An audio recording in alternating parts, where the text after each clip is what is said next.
All right.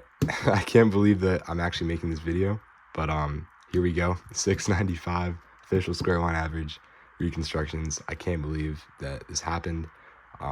Thank you to everybody who has sent me a message and congratulated me.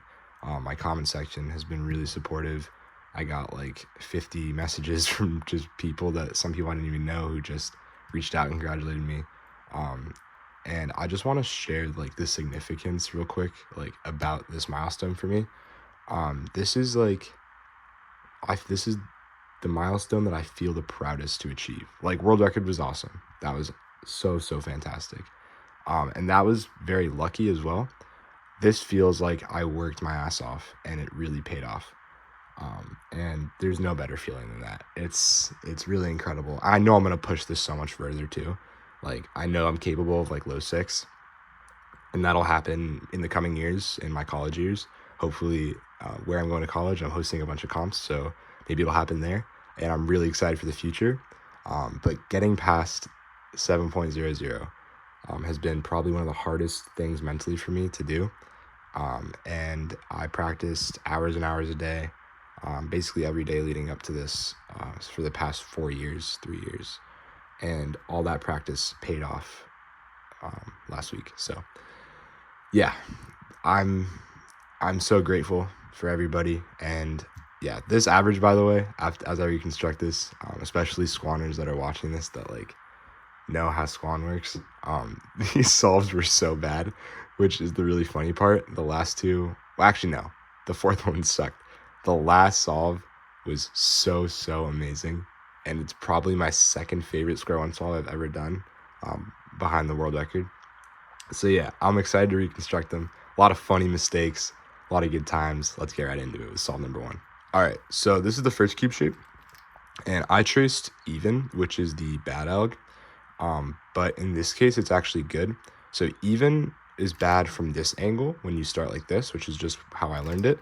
But if you start it like this, it actually shifts parity, because it's like having it from here, except you're doing a Y2.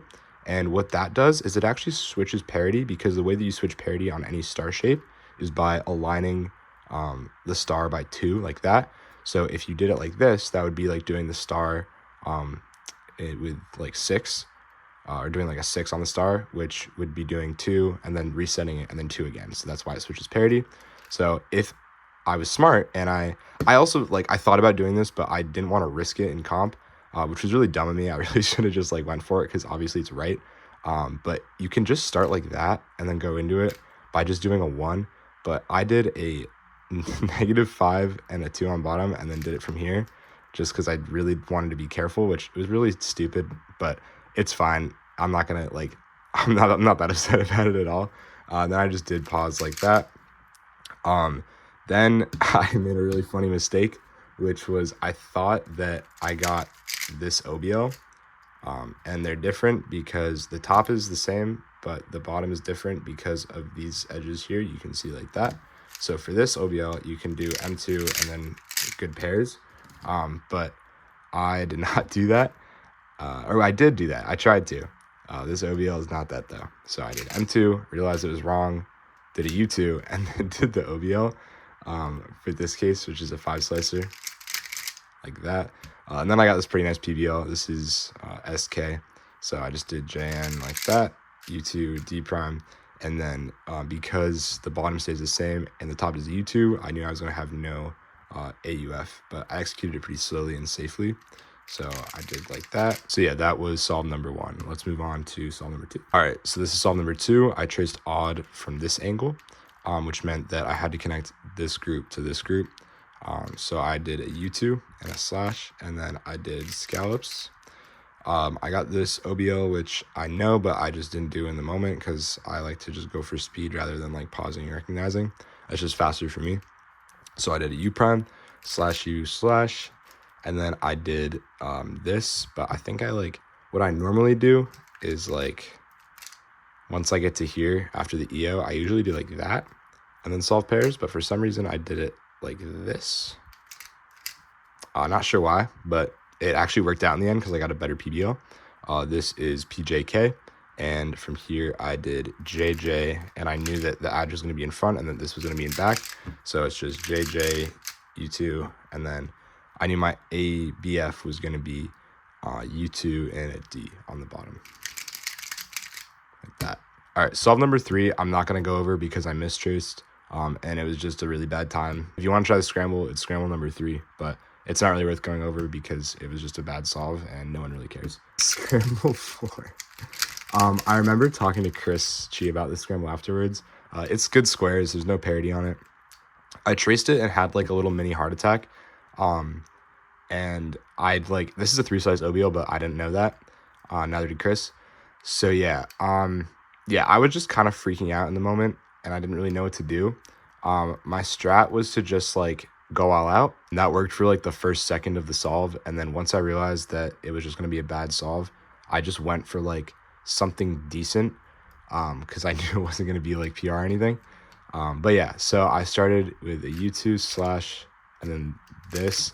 I could have also just done, like, if I had paused a little bit, like this is a really easy OBO, and it gives this, which is a decent PBO.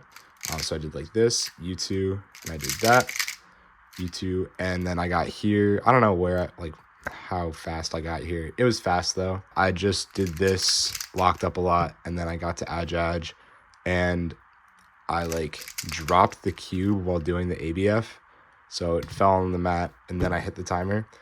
So that was kind of awkward. It was like a mid high 5. I'm not mad about this because like 433 is, in my mind, my eternal PR. And I love that solve. That's like my favorite solve I've ever done in comp, obviously, because it was WR. So like, I'm not mad about this at all. I think it's hilarious. That's the first time I've gotten good squares officially, and that was definitely a fun one. I had definitely a good laugh afterwards too. All right, so in my mind, actually, before I got scramble number 5, I calculated my BPA, which you should never do, and it was like, I think it was like 680 something. So I was like, haha, it'd be funny if I counted a 5. And I wasn't very nervous for this solve. Like, I didn't think I really had potential to do that. Like, I never thought I could count a 5 officially, but apparently I can. And it makes sense. I mean, it was like a 5-9, so like, it's barely a 5, but you know, we'll take it. But I got this shape, and the moment I looked at it, I thought to myself, if this is even, then there's a very good shot I could do this, because I know the COP for this case, which is CO prediction. And like, this would be a 3-look solve. So if I got a decent PBO, like, it could happen. And so all those things were just racing in my mind. But I tried to start the timer like as soon as I traced it. And I traced even, so then I was like, okay, damn, I gotta lock in. And I did. So yeah, basically, what's gonna happen is these are gonna stay. This corner is going to be in the bottom left, and this corner is going to move here on the square. So after I do this cube shape, I'm going to do a slash UD2 slash, and that's gonna solve my CO. So it started here, held it here in this grip, slash UD2 slash. Then I took a quick look at the bottom, saw that I had a line here, did a U2, and I had this EO. So I did it like this. I did a D2, and I got here, and this is the best thing ever, because like, I didn't get nervous for whatever reason. I didn't freak out. I saw it and I executed it, which is not something I'm really good at doing. I'm really good at getting nervous, but I saw it and I did it, and I'm really proud of myself for that. All my hard work paid off, like right here. This is the moment it all paid off. So this is CD. Basically, after doing JJ with a misalignment, if you do it here and you do JJ, you get W op, which is really bad. If you do it here and do JJ, you get O op, which is really good. But the best thing about this case is that you can actually cancel into the alg, which is just M2 U prime M2 U prime M2. So you do JJ, and instead of doing that, you misalign it like this, and then you just have to do M2 U prime M2, no ABF, no nothing. Stop the timer. And yeah, I actually, you can hear in the video, I didn't think it was sub 7 because I entered one of my first 2 solves as a 7.5 something when I was calculating it before solve 5. So I thought I needed a better time than a 598 to get sub 7. So I thought the average was like 702. And then I calculated it and saw the 6. That's all I needed to see. I didn't need the 9.5 or 9 whatever. I saw the 6, freaked out. Gave everyone like a hug. It was great. Everyone was really supportive. And yeah, it was definitely the second best moment of my cubing career for sure. There's so much more to come though. I'm just getting started. I am going to blow this average out of the water. I have a lot more rounds coming up, and I can't wait for what's to come. Definitely more New England records on the way. I hope you guys are ready.